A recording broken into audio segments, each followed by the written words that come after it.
गीत गाए कि इस जीव ने संसार में अनादि काल से भटकने की कथा बहुत लंबी है, अनादि से चली आ रही, तो भी कुछ थोड़ी सी जैसी पूर्वाचार्य मुनि राजों ने कही है वैसी मैंने दौलत राम जी कहते हैं मैं कहता हूँ कि इस जीव ने निगोद में एक इंद्रिय आदि का शरीर धारण करके अनंत काल तक वहां बिताया।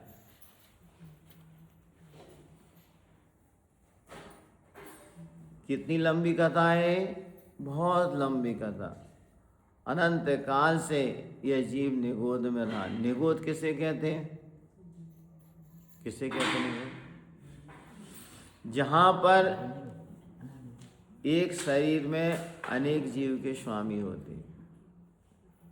साधारण वनस्पति का को भी निगोद, उसमें निगोद होते हैं, साधारण वनस्पति वेतन निगोद होते हैं। और तिरंज गति वह भी एक अलग भेद हो जाता है। तो निगोद के पहले चीज कितने भेद हैं? निगोद के दो भेद हैं, नित्य निगोद, ऐसा निगोद। नित्य निगोद किसे कहते हैं? जहाँ जिन जीवों ने अनादि काल से आज तक तरस पर्याय नहीं पाई, अनादि काल से आज तक निगोद से निकले ही नहीं, लेकिन भविष्य में तरस पर्याय प्राप्त कर सकते हैं, उसको नित्य निगोद कहते हैं। कई कई लोग कहते हैं, मत भी होते हैं कि आज तक निकलेंगे, कभी निकलेंगे नहीं। एक मत ये भी आता है, लेकिन अधिकतर मत आचार्य भगवान के अनुसार से, तरवा सिद्धिकार के अनुसार से, कि नित्य निगोद में से जीव निकलते हैं 6 महीने 8 समय में 608 जीव नित्य निगोद से बड़भुजे के चना की तरह निकलते हैं। बड़भुजे के चने के, आप मक्का की लाई सेंकते हैं, ढक्कन लगा तो चढ़ जाते हैं। ऐसे जिनका पुण्य का उदय होता है वो वहाँ से निकल जाते हैं। और 6 महीने 8 समय में उतने ही जीव, 608 जीव मोक्ष जाएंगे। यानी जो व्यवहार राशि है, आचार्य भगवान विद्यासागर महाराज प्रमुख देश में कहते हैं, जो व्यवहार राशि वो निश्चित है, जितने निकले उतने गए। एक इंद्र से लेकर पंचीन तक की बाकी जो राशि है इतने निगोद से लेकर के पूरी जीवों की वो निश्चित है 608। ज़्यादा से ज़्यादा अगर जीव नहीं निकलेंगे निगोद से 6 महीने तक का अंतराल हो सकता है। सर्वासिद्धिया पर्ण उसमें दिया है, काल क्षेत्र काल अंतर भावाल बहुत त्वैश, उसमें अंतर बताया कि अगर नित्य निगोद से के जीवन नहीं निकले मान लो 6 महीने तक, तो अंतिम 8 समय में 608 जीव निकल सकते हैं। वैसे अगर 6 महीने तक कोई जीव मोक्ष नहीं गया तो अंतिम 8 समय में 601 मतलब 601 अंतिम 8 समय में 608 जीव मोक्ष चले जाएंगे 6 महीने 8 समय में। तो उतने जी। तो एक बार सुधा सागर जी से किसी ने पूछा कि 923 जीव भरत चक्रवर्ती के यहाँ आए, निगोद से निकल के आए और एक साथ सबका जन्म हुआ, तो कैसे मतलब 608 जीव निकलते हैं 6 महीने 8 समय, फिर कैसे 923 हो गए? तो उन्होंने कहा शुरू के 6 महीने का अंतराल मान लो है, 6 में तक कोई जीव नहीं निकला, अंतिम 8 समय में 608 निकले, और दूसरा 6 महीने 8 समय का फिर समय शुरू हो रहा है, तो पहले जो 8 समय है उसमें 223 जीव और निकल गए। 608 और 315 923 जीव निकले ना, तो वो जीव निकल गए। ऐसे मिला के 8 समय वो 8 समय जी 16 समय। 16 समय कितना हो तो पलक झपकने अनंत समय हो जाते हैं, पलक झपकने में अनंत समय हो जाते हैं। इतनी में असंख्या आवली हो गई एक पलक झपकने, और संख्या समयों की एक आवली होती है। और समय की परिभाषा क्या है, किसे कहते समय? एक पुद्गल का सूक्ष्म परमाणु जिसका कोई दूसरा भाग ना हो, आकाश के एक प्रदेश से दूसरे प्रदेश में जाता है, उसको समय कहते हैं।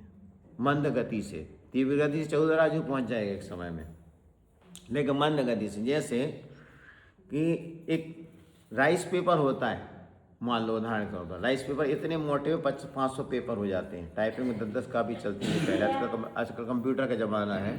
पहले हमारी टाइपिंग दुकान थी तो इतने से 500 पेपर हो जाते थे, 10 कापी एक साथ कार्बन कापी निकल जाती थी, 9 कार्बन। अब उस मान लो उसमें आपने सुई डालो और एक सुई यहाँ से 1 सेकंड भी नहीं लगता निकल के बाहर चली जाती, लेकिन एक कागज़ से दूसरे कागज़ जाने सुई को कितना समय लगा। महिलाओं के बाल रहते हैं, बाल की चोटी रहती है, पूरा गुच्छा बनाओ, एक से कटिंग कर दो, इतने टाइट करो कि सूजी भी नहीं घुस सके और बिल्कुल स्थान भी नहीं है, लेकिन एक बाल से दूसरे बाल में जाने में कितना काल लगा समय। ये मतलब समझाने का तरीका है, ऐसा इससे बहुत सूक्ष्म है समय। तो ऐसे 8 मतलब एक समय में ज़्यादा से ज़्यादा जीव अगर निकलेंगे तो 108 जीव निगोद से सिद्ध सलाह मोक्ष जाएंगे। एक समय ज़्यादा से ज़्यादा 108 जीव, एक समय 8 जीव। और मान लो 6 महीने का अपन अंतराल लगा रहे हैं, 6 महीने में आचार्य जी कहते थे कि अपन ध्यान कर रहे हैं, सामयिक कर रहे, तीनों टाइम सामयिक करते हैं, तीनों टाइम ध्यान लगाते हैं, केवल भगवान समुद्र घात भी करते हैं और मोक्ष भी जा रहे हैं मोक्ष। मान लो 6 महीने में 8 समय में 608 जीव मोक्ष जा रहे हैं, एक महीने में कितने लगा? कम से कम 101, एक महीने में कम से कम 101, तो एक दिन में कितने हो गए? 30 3 90, 3 हो गए।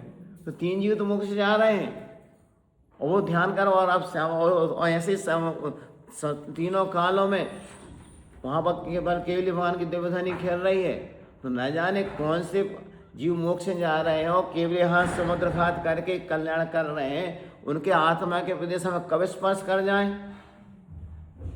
इसीलिए हमेशा अपन को सावधान रहना है, सचेत रहना है। ना जाने अपन अनुभव नहीं हो पाता कि भगवान के आत्मा के प्रदेश के भगवान के समुद्र घात करके मोक्ष जा रहे हैं, समुद्र घात कर रहे हैं। हमको आप नरक गति में भी एक समय के लिए शांति मिलती है जब लोग पूर्ण समुद्र घात करते हैं। और यहाँ अपन को तो 3 समय मिल रहा है, कपाट में, प्रतर में, लोक पूरण में और प्रतर में। कई विस्तार से अपन समझेंगे इस चीज़ के मामले में, क्या है प्रतर, क्या है लोक पूर्ण, जब आगे चर्चा। ठीक है, तो इतर निगोद क्या है? जहाँ से जीव आज तक निकले, नित्य निगोद क्या है? आज तक निकले नहीं है और भविष्य में निकल सकते हैं। वहाँ से निकलेंगे तो वहाँ इतर निगोद क्या है? जो एक बार निगोद से निकले आए, और एक बार निगोद से निकलने के आने के बाद और तरस प्राय को धारण किया। पहले एक इंद्र पृथ्वी का है, जल का है, अग्नि का है, वायु का है, वनस्पति का है, फिर बृहस्पति का पर दुर्लभ जी चिंतन पाएगा। और तरस पर्याय को धारण किया, और तरस पर्याय का काल उत्कृष्ट काल है 2000 सागर का, 2 इंद्री से लेकर के 5 इंद्री तक। और 2000 सागर में अगर जीव कल्याण नहीं कर पाया तो बैक टू पवेलियन, यहाँ से आए हो निगोद से फिर इतर निगोद में जाएगा, फिर वो नित्य निगोद में नहीं जाएगा, इतर निगोद में साधारण वनस्पति होगा कि फिर उसमें अनंत काल बिताएगा। तो इतर निगोद जो निगोद से निकाल कर अन्न पर्याय को प्राप्त कर पुनः निगोद में उत्पन्न होते इतर निगोद कहलाते हैं। जीव का सबसे अधिक काल कहाँ बीता, कितनी इंद्रिय बीता? इस जीव का अनंत काल निगोद मझार है, अनंत काल इस जीव का निगोद में बीता है। वहाँ से निकलने के बाद बीतते हो 1 इंद्रिय तंधार, 1 इंद्रिय पृथ्वी का है, जल का है, अग्नि का है, वायु का, सबसे अधिक काल उसमें बिताया। और इन सब जीव का सबसे अधिक काल अनंत काल नित्य निगोद में बीता, सबसे ज़्यादा अनंत काल से निगोद में, नित्य निगोद में। वहाँ से निकल के आया, इतर निगोद बना। ध्यान। और आप सोचो तो नित्य निगोद से निकल के आ गए, वहाँ से निकल के आ गए, हम पृथ्वी कायक बन गए। पृथ्वी कायक में आकर के लोग द्वारा कुचला गया, खोदा गया। पृथ्वी जैसी क्षमाशील कोई नहीं। आप पे कोई पैर रख दिया, चिल्ला पड़ोगे, लड़ने लगोगे, लेकिन पृथ्वी जैसी क्षमावान कौन है? उस पर कितना बुलडोजर चला दो, कितना क्रैशर चला दो, कितने खुदाई कर लो, जमीन खोदो तो पानी निकलता है, आग धुआं नहीं, आग वो नहीं निकलता, क्रोध नहीं बढ़ जाती। जमीन खोदो तो हीरे रत्न जवाहर निकलते हैं। उस जैसी क्षमावान कोई नहीं है। लेकिन इतना सहने के बाद भी सहनशील रहती है। सहनशील की मूर्ति है पृथ्वी। अब पृथ्वी माँ भी कहते हैं, इसलिए अपन पृथ्वी माता कहते हैं। क्यों? वो सहनशील है। वहाँ पर पृथ्वी कायक में अनंत काल बीत गए। जो 24 ठाना पढ़ते तो उसमें लिखा है कितना समय तक वहाँ पर रह सकता है उत्कृष्ट। पृथ्वी कायक के बाद जल कायक बन गए। जल कायक बन गए। जीव 4 प्रकार के होते हैं, ठीक है। एक होता है सामान्य जल या सामान्य पृथ्वी, सामान्य वायु, सामान्य। एक होता है जल जीव, सामान्य जीव। एक होता है जल कायक और एक होता है जल काय। जीव कांड में बताया है इस बारे में। 2004 में जो आज इस वर्तमान में विनय भैया खनियाधाना वाले हैं भोपाल में, पहले छुल्लक जी थे 2004 में, उनने सबसे पहले ये बताया, तब से दिमाग में बैठा। मान लो कोई जीव है, विग्रह गति से, मतलब कोई सामान्य जैसे वातावरण में आकाश में है H2O, ये अलग अलग है, ये मिले जल बना, ये सामान्य जल है। जब तक जमीन के स्पर्श कर रहा है तो उसमें सामान्य जल में जो विग्रह गति से जीव मरण करके जल में उत्पन्न होने वाला है, या पृथ्वी में उत्पन्न हो लेना, अग्नि में, वायु में कहीं उत्पन्न होने वाला है, तो वो जल जीव कहलाएगा। सामान्य जल। दूसरा जल जीव, जो विग्रह गति से मरण करके, विग्रह गति ने एक गति से मरण करके जल में उत्पन्न होने वाला है, वो जल जीव कहलाएगा, ठीक है। और जिसने आकार के जल को ही या पृथ्वी को भी अपनी काया बना ली, जल कायक हो गया। और जल जीव और जल काय क्या है? जल काय जिस आपने पानी गर्म किया, उबाल लिया, और उसकी काया बची, जीव नहीं है, जल काय। समझ में नहीं आ रहा?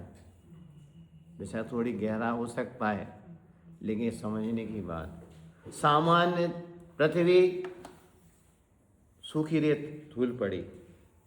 पृथ्वी काय, पृथ्वी जीव, सामान्य पृथ्वी, पृथ्वी जीव जो पृथ्वी में आकर के जन्म ले रहा है। पृथ्वी कायक, जिसने पृथ्वी को अपनी काया बना ली।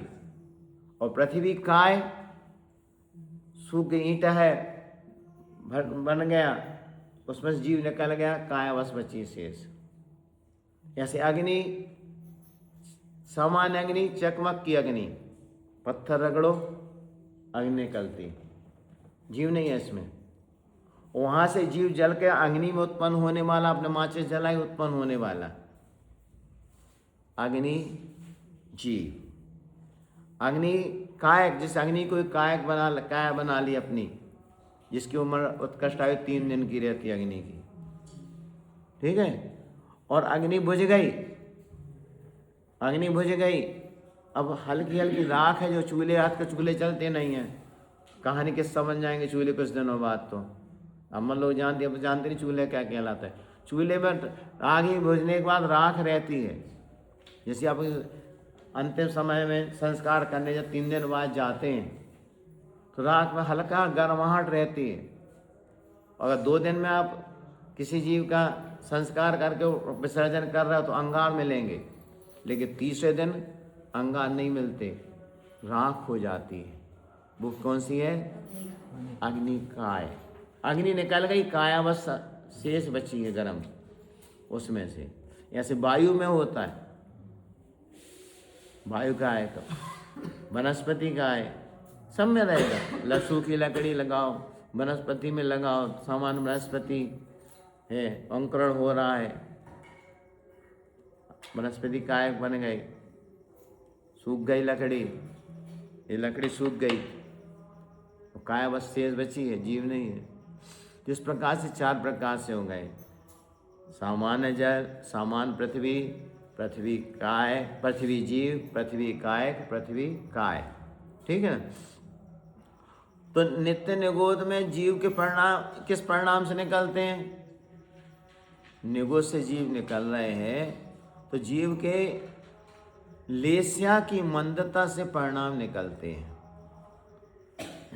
मंद लेस्या वाले जीव ही वहां से निकलते हैं। अब लेस्या किसे कहते हैं? किसे कहते हैं? हाँ,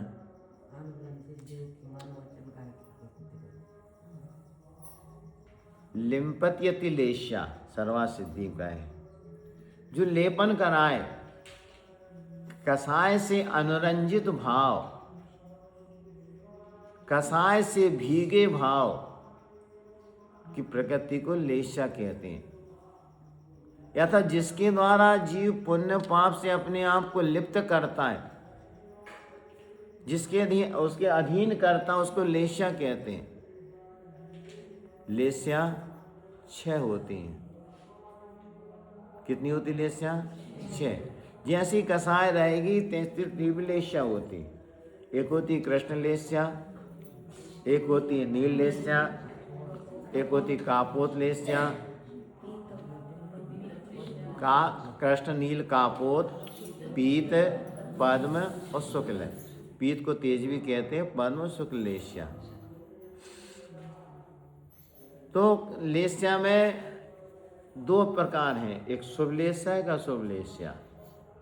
कृष्ण, नील और कापोत ये कैसी हैं? अशुभ लेस्या है।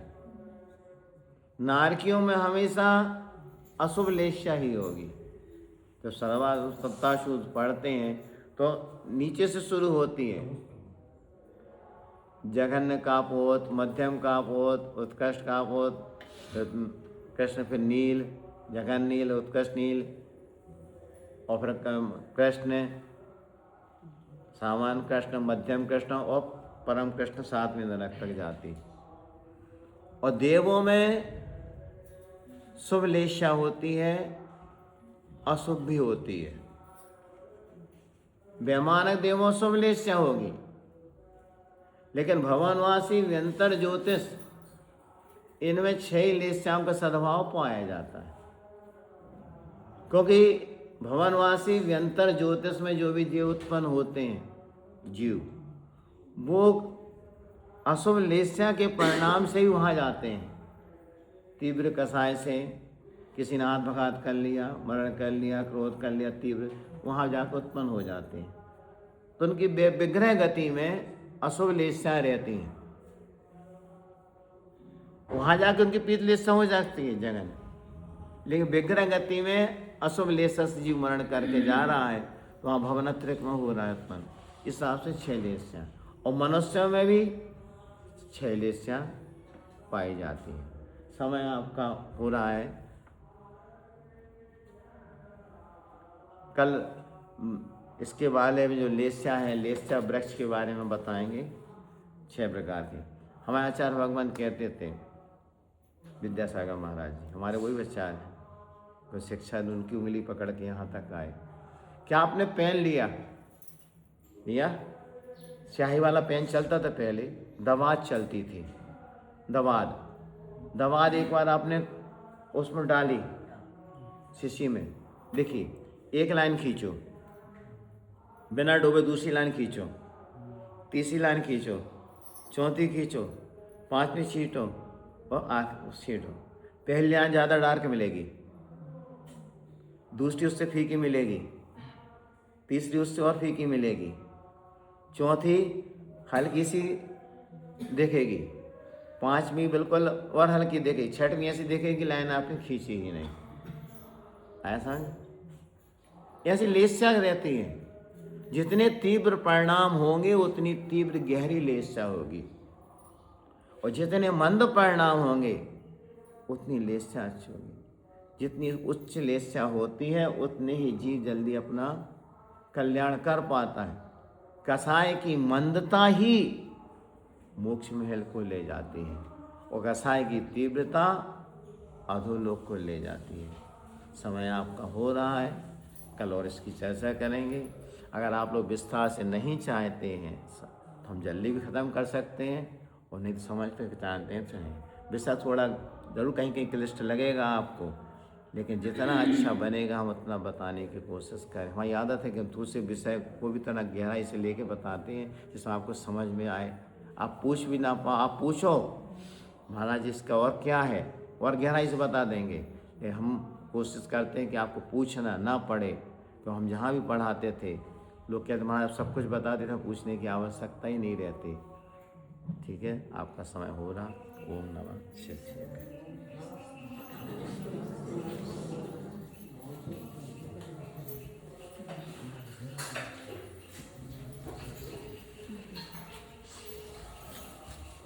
समय पे आओ, अच्छा मिलेगा सुनने का, 10 मिनट पहले जाओ, कोई दिक्कत नहीं।